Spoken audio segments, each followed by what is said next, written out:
눈에는 눈, 이에는 이라는 말로 동태복수법이라는 말이 있는 것처럼 칼로는 칼로, 방패는 방패로 맞겠다고 이야기들이 회자되고 있습니다. 더 강력한 대응이 일어날 것 같습니다. 오늘과 내일이 대한민국의 위기를 가를 수 있는 첫 번째 걸음이 될 듯합니다. 하나님 말씀하여 주시고 당신의 공의로 심판하여 주옵소서. 당신의 심판대 위에 대한민국을 올려놓습니다. 거룩한 당신이 거룩한 공의로 움직이시사 악을 처단하여 주옵시고 선이 드러날 수 있는 기회와 여건을 만들어 주옵시고 이 일을 위해서 당신이 친히 움직여 주시옵소서. 우리들의 각자의 삶도 주께 맡기며 나갑니다. 한날 한날이 주의 은혜인 줄 믿는데 오늘 하루의 은혜도 주께 맡기오니 주여 책임져 주옵시고 하루를 감사로 시작하여 감사로 마무리할 수 있도록 우리의 간구에 응답하여 주시옵소서. 감사합니다. 고마우신 예수님 이름으로 기도드립니다. 아멘. 아멘. 오늘은 오바댜서 1장으로 된 본문인데요. 오바댜 1장 1절에서 9절까지 말씀 함께 읽고 오늘 오바댜서 같이 이야기 나누려고 합니다. 1285페이지 전후에 있습니다. 오바댜 1장 1절에서 9절 말씀. 오바댜의 묵시라 주 여호와께서 에돔에 대하여 이와 같이 말씀하시니라. 우리가 여호와께로 말미암아 소식을 들었나니 곧 사자가 나라들 가운데 보내심을 받고 이르기를 너희는 일어날지어다. 우리가 일어나서 그와 싸우자 하는 것이니라. 보라 내가 너를 나라들 가운데 매우 작게 하였으므로 내가 크게 멸시를 받느니라. 너희 마음이 교만이 너를 속였도다. 바위 틈에 거주하며 높은 곳에 사는 자여, 내가 마음에 이르기를 누가 능히 나를 땅에 끌어내리겠느냐 하니 내가 독수리처럼 높이 오르며 별 사이에 깃들지라도 내가 거기에서 너를 끌어내리리라. 여호와의 말씀이니라. 혹시 도둑이 내게 이르렀으며 강도가 밤중에 내게 이르렀을지라도 만족할 만큼 훔치면 그치지 아니하겠느냐? 혹시 포도를 따는 자가 내게 이르렀을지라도 그것을 얼마쯤 남기지 아니하겠느냐? 내가 어찌 그리 망하였는고? 에서가 어찌 그리 수탈되었으며 그 감춘 보물이 어찌 그리 빼앗겼는고? 너와 약조한 모든 자들이 다 너를 쫓아 변경에 이르게 하며 너와 화목하는 자들이 너를 속여 이기며 내 먹을 것을 먹는 자들이 내 아래에 함정을 파니 내 마음에 지각이 없음이로다. 여호와의 말씀이니라. 그날에 내가 에돔에서 지혜 있는 자를 멸하며 에서의 산에서 지강 있는 자를 멸하지 아니하겠느냐? 그마나 내 용사들이 놀랄 것이라. 이로 말미암아 에서의 산에 있는 사람은 다 죽임을 당하여 멸절되리라. 아멘. 아멘 하기도 싫은 날이네요. 그리고 오늘 오바댜서는 그 사실을 너무나 직시해서 보여주고 있기 때문에 그냥 그대로 읽어도 무슨 말을 하고 있는지, 그리고 지금 우리가 겪고 있는 일에 대해서 어떤 하나님이 이야기를 하고 싶은지를 읽게 됩니다. 오바댜서는 이름 외에는 사실은 알려진 게 없습니다. 실제로 본문의 이야기를 보면 아마도 예레미야 시대, 그래서 이스라엘의 멸망 시대, 그 멸망을 바라보던 시기에 기록된 것이 아닌가라고 생각을 하는데요. 그래서 예레미야 49장에 있는 말씀과 연관되어 같이 읽기도 합니다. 예레미야 49장을 가볼까요? 1130페이지인데요. 1130페이지. 예레미야 49장 7절에서 9절. 같이 한 목소리 읽어보겠습니다. 7절에서 9절. 에돔에 대한 말씀이라 만군의 여호와께서 이와 같이 말씀하시되 대만에 다시는 지혜가 없게 되었느냐? 명철한 자에게 책략이 끊어졌느냐? 그들의 지혜가 없어졌느냐? 드단줌이나 돌이켜 도망할지어다. 깊은 곳에 숨을지어다. 내가 에서의 재난을 그에게 닥치게 하여 그를 벌할 때가 이르게 하리로다. 포도를 거두는 자에게 내게 이르면 약간의 열매도 남기지 아니하겠고 밤에 도둑이 오면 그 욕심이 차기까지 멸하느니라. 비슷하죠? 14절 16절도 비슷한 얘기가 기록되어 있습니다. 볼까요? 내가 여호와에게로부터 오는 소식을 들었노라. 사자를 여러 나라 가운데 보내어 이르되 너희는 모여와서 그를 치며 일어나서 싸우라. 보라, 내가 너를 여러 나라 가운데에서 작아지게 하였고 사람들 가운데서 멸시를 받게 하였느니라. 아멘. 에서에 대한 이야기이기도 하고 에돔에 대한 이야기라고 빌려지는데요. 에돔이란 나라는 에서와 야곱으로 비유되는 이스라엘의 형제 관계에 있었던 나라 중에 하나입니다. 에서의 후손들이 만든 나라가 에돔이라고 불리죠. 그래서 이 에돔의 종말에 대해서 이야기하는 것이 바로 예레미야 49장 지금 읽었던 7절에서 9절과 49장 14절 16절과 만나는 오바댜서의 이야기로 알려집니다. 아마도 그랬을 것이다 추측이 되고요. 에돔과 이스라엘은 과거 아브라함 때부터 서로 간에 그 대립각을 이루고 있는 나라였죠. 그래서 에서와 야곱을 조상으로 둔 형제 국가라고 말할 수 있고요. 두 나라의 갈등은 오래전부터 예고되어 있었죠. 형 에서가 동생 야곱의 속임수에 넘어가고 장자의 권리를 박탈당하고 그리고 팥죽으로 장자의 권리를 사고 그리고 동생은 도망가고 형은 또 쫓아가고 이 적대감이 지속적으로 아마도 이후에도 반복되었다라고 이야기하는 것이 사실은 오늘 본문의 시작이 됩니다.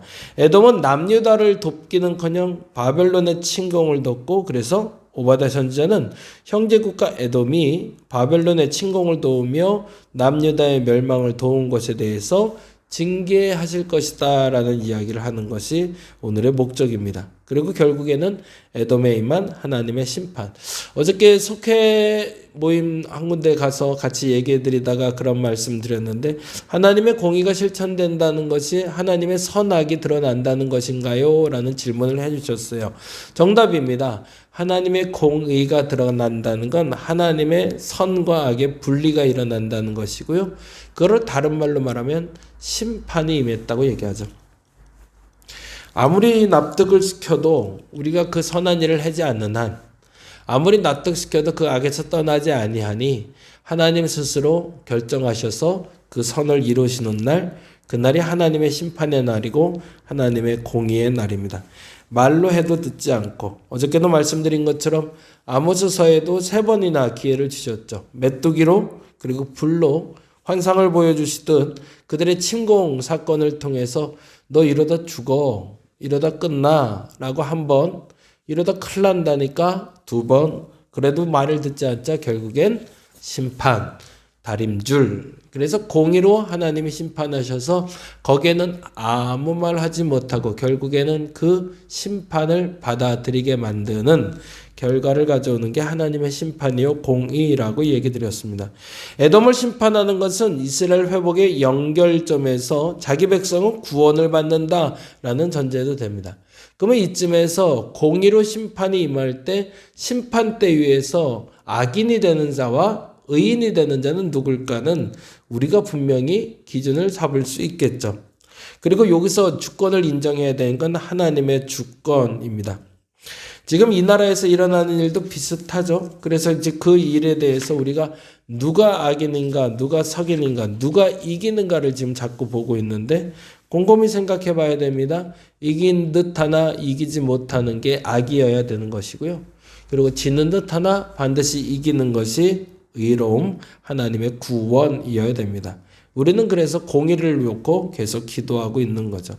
에돔은 왜 하나님의 백성과 하나님의 성전을 공격하면서 그리고 그 바벨론 사람들의 침공을 도우면서도 두려워하지 않았을까가 중요하죠.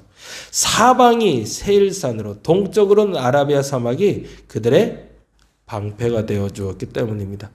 지금도 탄핵 정권에서도 탄핵해봐, 난 끄떡 없어 라고 버티는 대통령이 믿는 구석이 있는 거죠. 사방에는 세일산이 있는 것처럼 사방에는 그를 지켜주는 검찰 조직이 있고, 그리고 동쪽에 아라비아 사막이 있는 것처럼 그를 당으로 삼고 있는 국민의힘이 버텨주기 때문에 방패가 되고 있는데, 어저께 담화를 통해서 또 한 번의 결집을 했죠. 그래서 국민의힘 새로운 당 원내대표가 선출이 될 때 친윤이라고 불리는 분이 권성동이라는 분이 당 원내대표가 됐고, 그리고 세일산처럼 검찰들 조직은 더 적극적으로 그를 돕고 있는 형국이 나타나고 있습니다. 그래서 넘을 수 없을 거라고 여겨질 만큼 사실은 위축될 만한 상황이 벌어지고 있습니다. 그런데 오늘 본문은 다음과 같이 이야기하고 있습니다.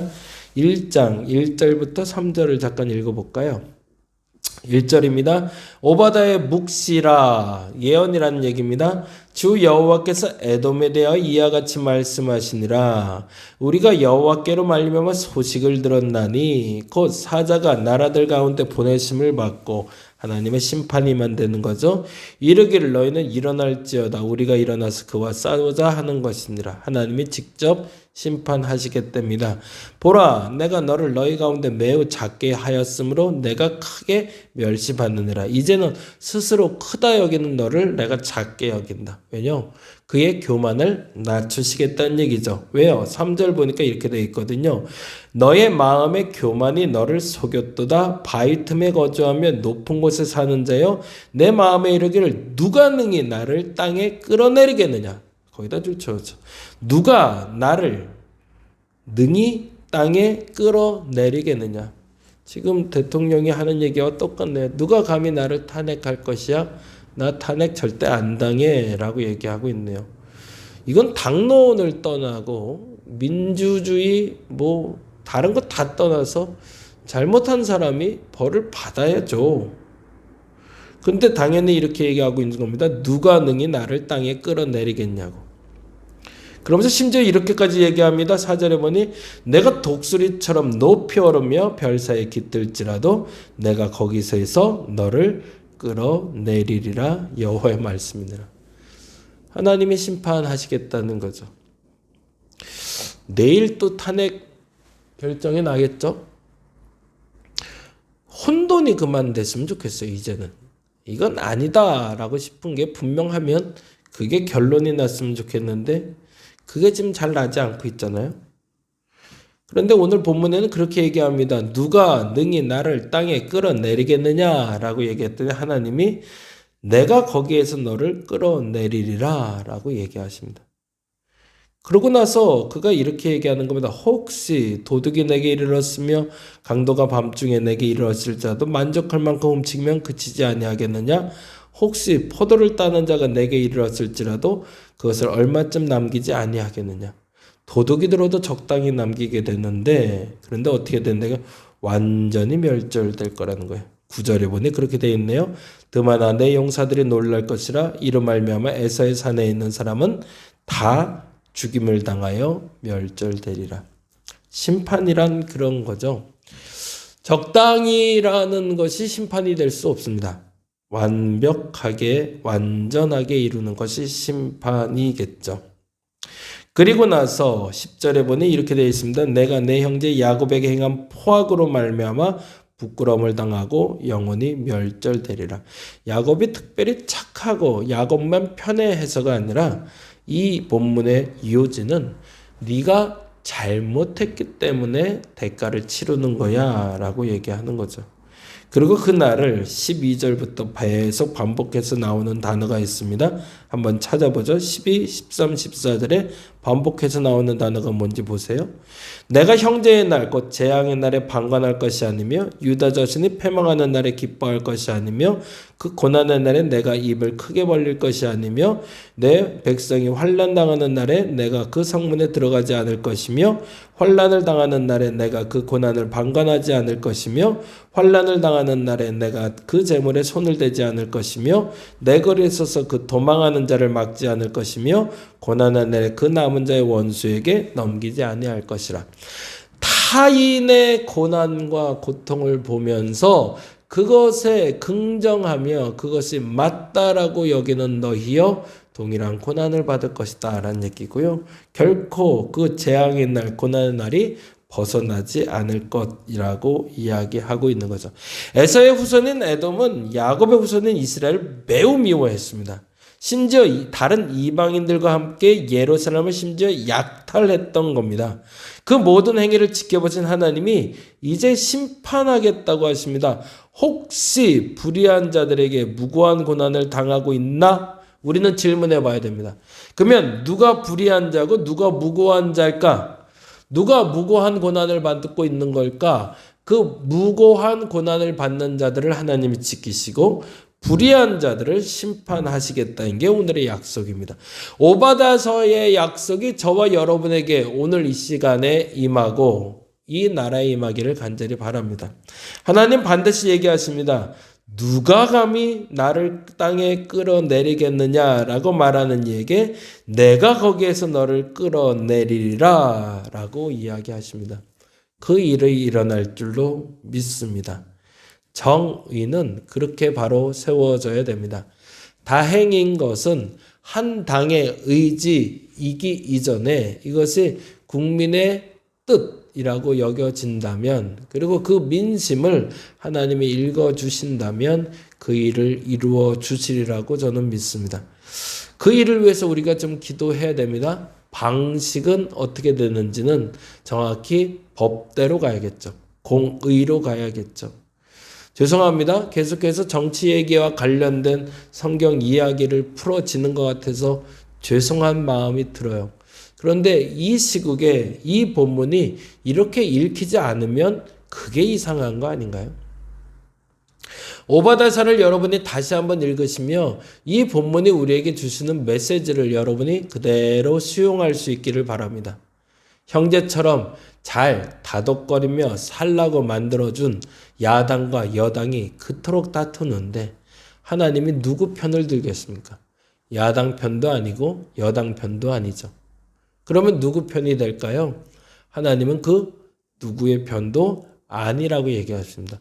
그리고 공의를 행할 거라고 얘기하시는 거죠. 잘못에 대해선 너도 나도 상관없이 심판대 위에 있어야 됩니다. 그래서 아픈 거죠. 그래서 내 손이 잘려나가는 아픔도 있는 거고 내 새끼가 다치는 아픔도 있는 거죠. 왜? 잘못했으니까. 그런데 잘못하지 않으면 하나님 반드시 그거에 대해서 보응해 주겠다고, 무고한 고난에 대해서는 반드시 책임져 주시겠다고 약속하십니다. 그 약속을 저는 믿습니다. 그래서 그 약속을 이루실 하나님을 놓고 지금도 기도를 하고, 그리고 여러분께도 기도 요청을 드립니다. 특별히 오늘과 내일은 더 많이 기도해야 될 것 같습니다. 더 많은 사람들이 광화문과 여의도에 모여서, 그리고 어제는 또 용산 관사까지도 찾아갔다고 하는데요. 한남동인가요? 유혈 사태까지 날 수도 있겠다라는 두려움도 납니다. 누군가 또 다칠 수도 있겠구나라는 생각도 듭니다. 그래서 아무도 다치지 않고 끝났으면 좋겠는데 그것이 우리의 원대로 되지는 않을 것 같아 염려도 됩니다. 그 모든 것에 대해서 신원해 주실 하나님을 또 한번 의지하고 같이 기도했으면 좋겠습니다. 그리고요, 이거는 이제 정치적인 얘기라면 세 가지 꼭 기도했으면 좋겠는 게 있는데, 어제도 그 주일 정오 기도문에 올렸는데 공의를 위하여 기도해달라고 세 가지를 놓고 기도했거든요. 정치는 정치라고 해도요, 먹고 사는 문제에 대해서는 우리가 해결을 받아야 되잖아요.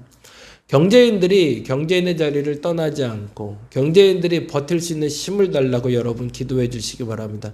너도 나도 돈 벌고 너도 나도 돈 벌어서 살지 않나요? 대한민국의 경제가 무너지지 않도록 여러분 먼저 기도해 주시기 바랍니다. 그것이 먼저 첫째일 것 같아요. 그렇지 않다면 우리가 지금 정치인들의 어떤 노름수에 빠지는 어리석음이 있기 때문입니다. 그래서 첫째는 여러분께 강구드리고 부탁드리는 건 우리가 정치하는 사람들의 노름에 빠지는 것이 아니라 하나님의 공의를 위해서 기도하되 경제적인 어려움을 속히 회복할 수 있는 버틸 힘과 기회를 마련해 달라고 여러분 기도해 주시기 바랍니다. 그리고 두 번째 너무 중요한 게 안보의 문제죠. 이건 우리 아이들에 대한 문제입니다. 지금 군대 가 있는 청년들의 부모님들은 더 많이 피가 마르고 살이 마를 것 같아요. 어떻게 감당할 수 없는 소름 끼치는 일들이 벌어질지도 모릅니다. 그래서 우리는 이 안보의 문제를 놓고도 기도할 수 있어야 됩니다. 그리고요, 정말 지금 도움을 받아야 될 사람들이 방치되는 일이 발생할 겁니다. 지금 이게 중요해 죽겠지 너 돕는 게 중요하냐고 얘기하며 방치되는 사람들, 특별히 지난번에 눈 피해 당하고 나서 혹은 여러 가지 지금 사정으로 어려움을 겪고 있는데 경제적인 이유, 정치적인 이유, 그리고 안보적인 이유 때문에 등한시되고 있는 사람들이 혹에 생겼다면 사실은 우리 교회는 그걸 도와야 될 것 같아요. 그래서 두 번째 과제로 여러분께 요청드리는 건 첫 번째는 공의를 놓고 우리 같이 기도했으면 좋겠습니다. 그리고 지금 이번 사태로 말미암아 어려움을 당하는 사람들을 알게 해달라고 여러분 같이 기도했으면 좋겠습니다. 그래서 그들을 도울 수 있는 우리가 되게 해달라고. 참고로 감사한 건 어저께 전화가 한 분이 왔는데 우리 송주원이라는 그 보육시설을 돕고 있는데 그 보육시설의 아이들 중에 자립준비 청년이 저희 수지 동네에 한 3명이 와서 지금 살고 있습니다. 여자아이들 셋인데 그 아이들을 제가 아는 지인이 정기적으로 돕고 있는데 이번 연말에 너무 외로울 것 같다고 식사 대접 한번 해주고 싶다고 시간 한번 잡아달라고 연락이 왔더라고요. 지금은 그게 필요하지 않을까 싶어요. 다들 어려운데 그러다 보니까 정말 도움이 필요한 사람들을 우리가 방치시킬 수 있습니다.